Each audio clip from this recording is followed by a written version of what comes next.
Now, we're about to make it law. Republican Texas Governor Greg Abbott on Wednesday signed into law a so-called fetal heartbeat abortion bill that bans the procedure after about 6 weeks of pregnancy, sometimes before many women even know they're pregnant. It's part of a wave of similar abortion measures passed in Republican-led states that bans the procedure once a fetal heartbeat is detected. The lawmakers who support such legislation have said it's intended to overturn Roe v. Wade, the U.S. Supreme Court's 1973 landmark ruling that guaranteed a woman's right to end her pregnancy.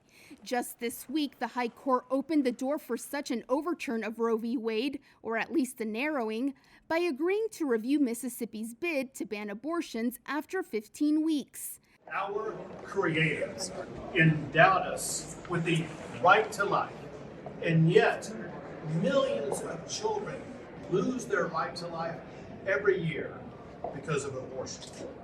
In Texas, we work to save those lives. The Texas law, which would take effect in September if it's not stopped by a court, allows citizens to bring a civil lawsuit against doctors or anyone who helps a woman get an abortion once a heartbeat is detected.